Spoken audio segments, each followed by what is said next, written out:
পোনপটীয়াকৈ মই উপস্থিত আছো ডিব্ৰুগড় জিলাৰ অন্তৰ্গত ঔফুলীয়া তিনকুলীয়া গাঁৱৰ একাংশ ৰাইজৰ লগতে ঔফুলীয়া চাহ বাগিচাৰ অসম চাহ মজদুৰ সংঘৰ প্ৰাথমিক গোটৰ সভাপতি জনসন কুজুৰ পোনপটীয়াকৈ আমাৰ লগত উপস্থিত আছে। পোনপটীয়াকৈ বানত ক্ষতি সাধন হোৱা একাংশ ৰাইজৰ বা একাংশ লোকৰ বিষয়ে পোনপটীয়াকৈ ঔফুলীয়া চাহ বাগিচাৰ প্ৰাথমিক গোটৰ অসম চাহ মজদুৰ সংঘৰ সভাপতি পোনপটীয়াকৈ উপস্থিত আছে। তেখেতে পোনপটীয়াকৈ উজনিৰ পৰা নামনিলৈ বানৰ তাণ্ডৱ, যিহেতু ডিব্ৰুগড় জিলাৰ অন্তৰ্গত ঔফুলীয়া চাহ বাগিচাৰ তিনিকুণীয়া গাঁৱৰ একাংশ ৰাইজ আমাৰ লগত উপস্থিত আছে। আৰু যিহেতু আপুনি অসম চাহ মজদুৰ সংঘৰ প্ৰাথমিক গোটৰ সভাপতি হিচাপে বানৰ কবলত পৰি থকা ৰাইজৰ সন্দৰ্ভত কি ক'ব?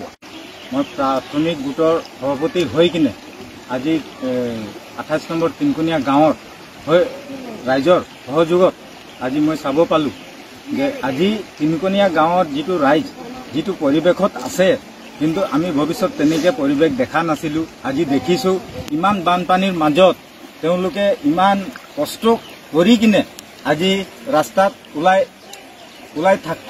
থকা নিচিনা হৈছে। ইমান কষ্ট পাইছে আজি ৰাইজে, আমাৰ তিনিকুণীয়া গাঁৱৰ ৰাইজে ইমান কষ্টৰ ভুক্তভোগীৰ মাজত ইহঁতি আজি খোৱা বোৱা ইহঁতৰ বহুত প্ৰব্লেম। আমি কিছুমান যোগাৰ দিছোঁ, তেওঁ মানে আমি ইমানখিনি দিব পৰা নাই, যেনেকৈ ইহঁতি ঘৰত খোৱা বোৱা কৰা নিচিনা আমি একচুৱেলি দিব পৰা নাই। এইটো আমি দুখিত।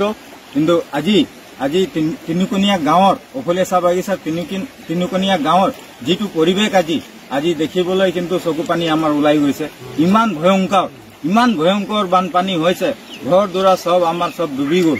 কিন্তু আমি এতিয়ালৈকে বৰ্তমান আমি ইয়াতে প্ৰাথমিক গোট হৈ কিনে যি আমি ব্যৱস্থা কৰিব পাৰিছোঁ ইমানখিনি কৰিছোঁ, কিন্তু বেলেগ ফালৰ পৰা আমি এতিয়ালৈকে একো সহযোগ পোৱা নাই। আমি অলপ দুখিত। আমাক অলপ চাবলৈ কোনোবাই আহিব লাগে, দেখুৱাই দিব লাগিব যে আমি কি ধৰণৰ মানে আমি সা সুবিধা কৰি কিনে আজি জীয়াই থকা অৱস্থাত আমি থাকিব পাৰোঁ। মই অসম চাহ মজদুৰ সংঘৰ প্ৰাথমিক গোটৰ সভাপতি জনসন কুজুৰক ধন্যবাদ জ্ঞাপন কৰিছোঁ। আৰু আনহাতে বানৰ কবলত যিসকল ৰাইজ ভুক্তভোগী হৈ আছে পোনপটীয়া প্ৰতিবেদন আপোনালোকৰ আগত আগবঢ়াইছোঁ। আৰু একাংশ ৰাইজেও নিজাববীয়া মতামত দিব, পোনপটীয়া প্ৰতিবেদন আপোনালোকৰ আগত আগবঢ়ালোঁ। খবৰ মানে এনি লাইভ 24/7 আৰু এনি লাইভ ডিজিটেল। যিকোনো খবৰৰ বাবে যোগাযোগ কৰক 9387734920 আমাৰ এই নম্বৰত।